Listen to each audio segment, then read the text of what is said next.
एक बार एक गुरु और शिष्य जंगल से होते हुए अपने गांव जा रहे होते हैं। अंधेरा काफी हो चुका था।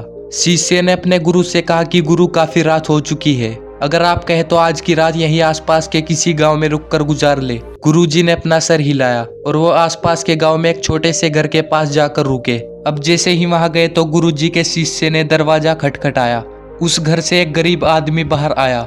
गुरुजी ने कहा, हम अपने गाँव जा रहे थे, लेकिन काफी रात होने की वजह से हमने इसी गांव में रुकने को सोचा। क्या हम आज रात आपके यहाँ रुक सकते हैं? गरीब आदमी बोला, क्यों नहीं, आप दोनों अंदर आ जाइए। अब जैसे ही गुरुजी अंदर गए, उन्होंने देखा कि उस आदमी के घर में बहुत ज्यादा गरीबी थी। गुरुजी ने उससे पूछा कि आप काम क्या करते हो? वह गरीब आदमी बोला कि मेरे पास बहुत सारी जमीन है। गुरुजी ने कहा, अगर तुम्हारे पास बहुत सारी जमीन है तो इस तरह से क्यों रह रहे हो? वह आदमी बोला, ये जमीन किसी काम की नहीं है।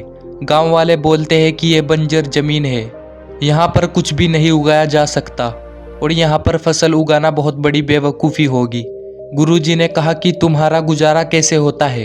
वह आदमी बोला कि मेरे पास एक भैंस है जिससे मेरा पूरा घर चलता है।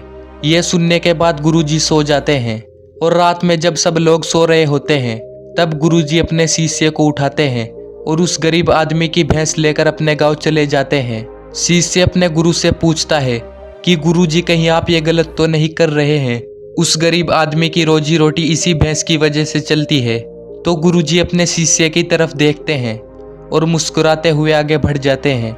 और अब उस बात को तकरीबन 10 साल गुजर जाते हैं और जो गुरु का शिष्य था वह अब बहुत बड़ा गुरु बन चुका था।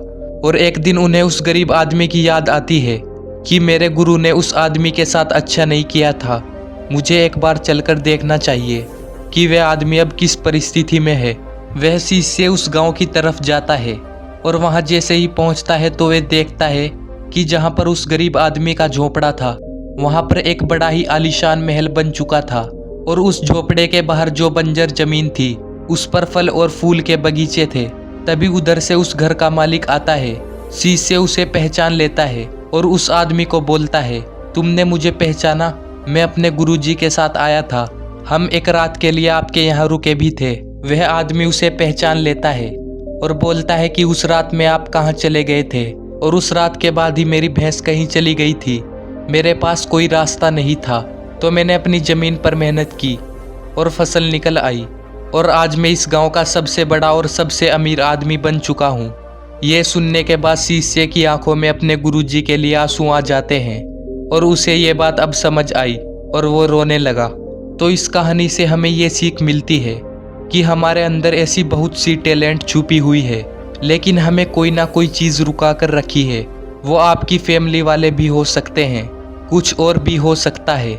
देखिए, कहीं आपके पास भी तो भैंस के जैसी कोई दूसरी चीज़ नहीं है जिसने आपको आगे बढ़ने से रोक कर रखा है।